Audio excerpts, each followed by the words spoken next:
एक बार एक राजा ने स्वप्न में देखा कि उसके सारे दांत टूट गए हैं, केवल सामने का एक दांत ही मुंह में बचा है। सुबह राजा ने दरबार में अपना स्वप्न सुनाया और उसका प्रतिफल जानना चाहा। मंत्रियों ने सलाह दी कि स्वप्न विशेषज्ञों को बुलाकर स्वप्न का फलादेश पूछा जाए। राज्य में ढिंढोरा पिटवा कर घोषणा की गई कि जो भी विद्वान ज्ञानी राजा को उसके स्वप्न का फलादेश बताएगा उसे उचित इनाम दिया जाएगा। कई व्यक्ति दरबार में आए, परंतु कोई भी राजा को सही जवाब से संतुष्ट नहीं कर सका। एक दिन एक विद्वान व्यक्ति जिसने काशी से विद्या प्राप्त की थी दरबार में आया और बोला, महाराज, मैं आपके स्वप्न का सही फलादेश बता सकता हूँ।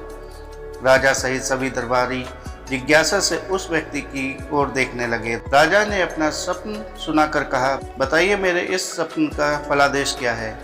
उस व्यक्ति ने कहा, राजन, आपका यह स्वप्न तो बहुत बेकार है। इसके फलस्वरूप आपके सामने ही आपके परिवार के सभी सदस्य मर जाएंगे और आप सबके बाद मरेंगे।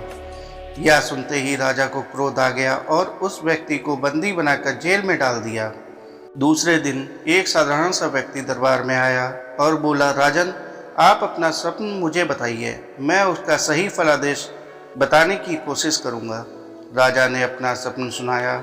स्वप्न सुनकर वह व्यक्ति कुछ देर सोचने के बाद बोला, राजन, यह तो बहुत अच्छा स्वप्न आया है आपको। हम सभी प्रजाजन पर ईश्वर की विशेष कृपा है कि आप जैसे धर्मात्मा, पुण्य आत्मा और प्रजापालक राजा को दीर्घायु दी है।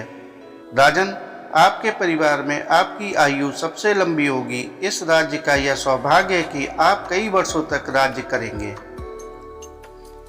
स्वप्न का फलादेश सुनकर राजा बहुत खुश हुआ और उस व्यक्ति का विशेष सम्मान कर उसे काफी धन दिया।